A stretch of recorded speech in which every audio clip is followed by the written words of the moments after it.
It's time to check your money with America's money maven, Vicki Brackens.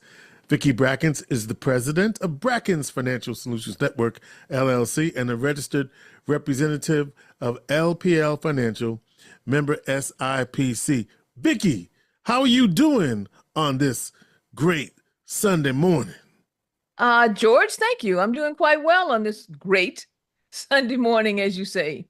But before we get too far into our conversation today, I want to make sure I say something to you that's going to probably curl your hair. I Wait, a met, little bit of hair. yes, that curl that hair. Okay. I met one of your super fans. Okay. I met one of your super fans of Inspiration for the Nation this week. And I Uh-huh. just want to do a quick shout out to Miss Elta Johnson. Ethel You remember? Johnson, get out of Yes. here. Oh my God. Oh my God. Now, Okay. now, now, Ethel met me when I was a little pup. She told me. That's what she said. Okay. Yes. Okay. Seems that the two of you had a very nice career together there at Yes. Key Bank. Is that right? Yep, at Key Bank. At Key Yes. Bank. Okay. And she was all compliments and smiles when she was reminiscing and telling me about your time together at Key Bank, but also how much she enjoys listening to the show on Sunday mornings. Now, Ethel, thank you go so ahead. much. You should say that. She told me something like when she's getting, I guess a lot of people while they're getting ready for church, Yes, yes, okay, yes. listen to the show. But I asked her a question that I'm going to ask the audience, because she reminded me of something that I haven't been asking the audience, okay, lately. And Mm. that is one of the comments she made was that she was very happy about the way we make things so clear and come back and recap to bring everybody forward and try and keep everybody engaged. But I realized that I hadn't asked the audience in a while for questions. So I'm asking you right now, get a piece of paper. Here's the email address: info at Brackens, Brackens, FSN.com. Info at brackensfsn.com. Please send me your questions. You got something on your mind, you read something in the news, folks talking about it around the coffee. Do people still do this at the water fountain? No, Please, it's the water cooler. excuse me, the water cooler. or the coffee or the Keurig. Oh my God, this is go, George. Okay. Okay, the Keurig. Okay. Send me your questions, because we'd like to make sure that we are addressing the issues and addressing the things that are top of mind for you. did, Also, before I go too far, yes, what, George. did she have a question though? Oh yeah, but I'm not gonna tell you what it is yet. Okay. We gotta see. Oh, this is how you know we did not reherse because that's what I Yeah, said. okay. She gave me a question that I'm going to research to make sure Oh, that we bring okay. that topic going forward. All Okay. right. And she wanted more information there. So what I also want to make sure we do before we go too far is to go to everyone and say, first of all, that we are very concerned with the individuals who are still being impacted by the double whammy storms and hurricanes that we had for this last Helena, month. and Milton, right? Helena and Milton, because both of those were incredible as far as their impact and the level of energy and destruction that has taken place between Florida, Georgia, and North Carolina. So, for those who have possibly concerns about anything on their financial backing that's happening because of those storms, again, feel free to reach out to us at info at brackensfsn.com. That dovetails, George, into what I really want to treat as our subject this week, and that is misinformation, Mm-hmm. the cost of misinformation. Yeah. Um, you know, I thought when this happened, and I feel so old. Or do I feel old? At the beginning of the internet, okay, as who was that? Oh, Al Gore said I created That the he internet. created it. Yeah, yeah, yeah. George, you and I were around when that internet was created. I Okay? was, You yes. remember that AOL? Boop. You remember that Mm-mm. sound? Yeah. Okay, okay. But when the internet, okay, was as far as a technology was birthed, I thought that this was going to be the best thing since sliced bread. Mm. But like most things that happen, There are good things and bad things, as they say, that can happen all at the same time. Having information aggregated and so readily accessible is a great thing. But not having or losing the ability or not using our ability to fact check the information that we get is a bad thing. And what is happening right now is that many individuals who are impacted by the storms are getting information that is costing them money. Yeah. And that is something that we cannot afford in our economy, nor can we afford in our lives. So those of you, I'm not sure, well, I know some people in Florida are listening and some people in North Carolina are listening, but most people here in Syracuse have people who are in those places. Yeah. You got people, you got family, you got friends. Please encourage them to go to official sources to receive the information concerning the financial backing and the financial process that's necessary to access funding through FEMA, to access funding through their insurance companies, to access funding through their local government, rather than just reading what's on the internet, because it's trash. I say it just like I feel like it's trash, and it's costing you money and time. Time is also money. And in many cases with insurance claims, George, you know this, have a filing time frame Yeah. that you must adhere to in order to get the maximum benefit from your insurance policies and so forth. Please, please, please, misinformation. Here's another, though, that I think you're going to have some fun with, area of misinformation that I wanted to end with today. And that is this narrative that has always been out there, that it matters concerning what political party is in charge as far as the presidential, as far as the stock market is concerned. Now, George, what have you heard concerning that? Which party is the party that drives the most benefit? Well, What have you heard I as far as a heard narrative over the years? I heard that it was the Republicans that have driven the most. But I've also heard some other things. I want to ask you about those later, but go ahead. Okay, all right then. So most of us have heard the story and heard over and over that Republicans, when we have Republican administrations in the White House, that the returns on the market, the returns in the economy are going to be stronger, and we're going to have more benefit there. Okay. Well, here's some statistics I want you to look at here. First of all, since 1926, so from 1926 to 2023, we had 24 presidential elections in that time frame. In that time frame, 10 of those time frames we had actually negative years. And so that means that we also had 14 positive years. The average return was 10.7%.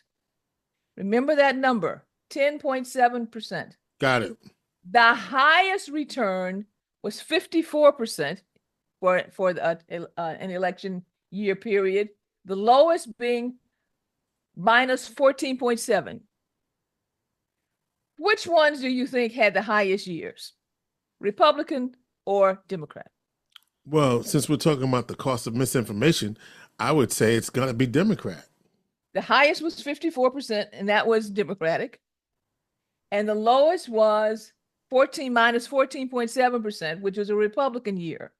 But if you look at the whole time frame, 26 through 2003, what you will see is you had 14 positive years, and of those 14 positive years, 10 of them were blue. 10 out of 14. 10 out of 14. 4 of them were red. Okay. All right, let's go back to another chart that's really important to look at here. Let's go to a more, a closer time frame, more in our era. So from 1969, starting out with Richard Nixon. Okay, you were alive, right? You were voting, right? Alive and well. You were alive and well, okay. From 69 through 2024, where we are today. So from Nixon to Joe Biden, 10 presidential elections. average returns during those presidential terms of the S&P 500 index. Again, we're around 10.57. It's actually a little bit closer to 11. Mm-hmm. Of those time frames, 8 of those 10 were actually positive time frames. 8 out of 10, 80% of the time, we had up markets ranging anywhere from the highest being 29% to the lowest being somewhere around 10%. So Vicki, let me Yeah. ask you: is this measurement based on the cumulative of the 4 years, or just when it hit that highest point? Who was in Cumulative office? of the 4 years. Got you. Okay, Cumulative of see, the you ready for me? Thank You you. ready? Annualized market returns during that Yes. time frame. Yes. Okay. Guess what? What? I said 8 out of 10. Yes. So we had 2 negative years. Uh-huh. Who do you want to guess who they were? Who? Nixon Nixon and George W. and Bush. George W. Bush. Yeah. Okay, so 80% of the time, both blue and red were up. We had 2 down years in that 10 presidential segments. The S&P 500, as far as the returns were concerned, we had 2 negative periods. They weren't hugely negative, but they were negative. Okay. Mm-hmm. And they were both red. Okay. How about that? Okay, now here's the thing that's even more important. This is the one I really want you to hone in.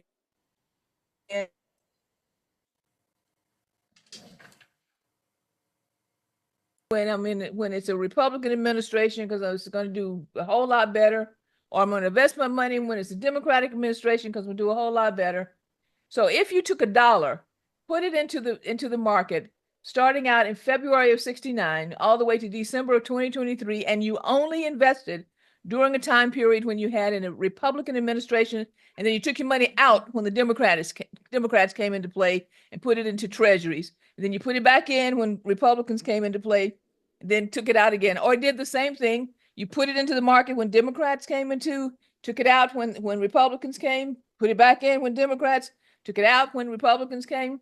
These are the results.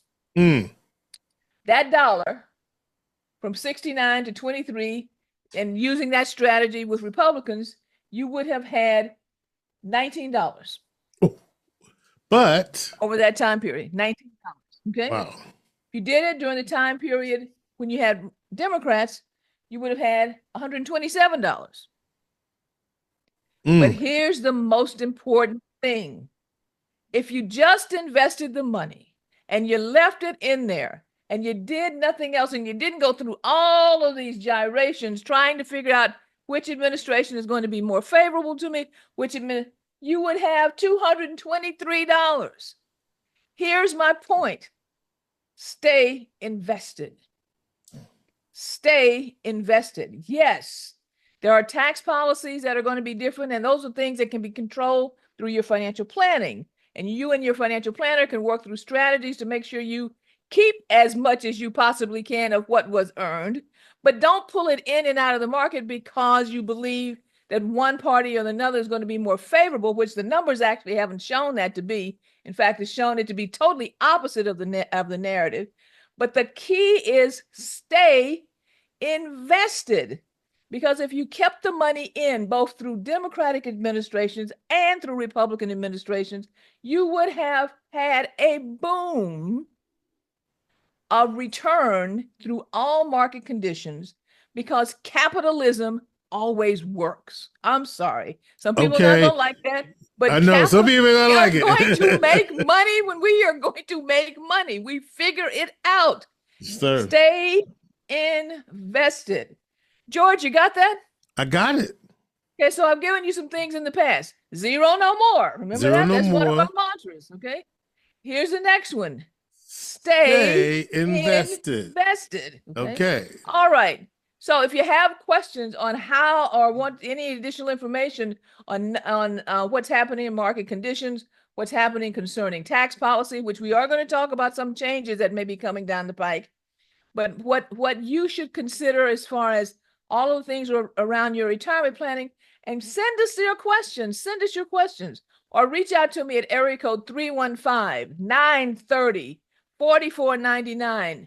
315-930-4499. You need to share subscribe and like this podcast, video, YouTube channel, all the areas Vicki that we fired have. up. Vicki's fired Make up. sure, make sure that you are passing this information on and tell your family, your friends, your colleagues, even your enemies, stop listening to misinformation, because you are going to miss the important areas of your life and your finances by doing so. Do you know what I thought you was? Yeah, what's up? I thought you were going to say, stop listening to misinformation because you're going to miss information. Oh, okay, George, I got that. Stop listening to misinformation because you're going to miss information. All right. Okay. I will say at this point, my friend, our plate is definitely full. Vicki Brackens is the president of Brackens Financial Solutions Network, LLC, and a registered representative of LPL Financial, member SIPC. She is America's money maven. I'm going to let the music play us out a little bit.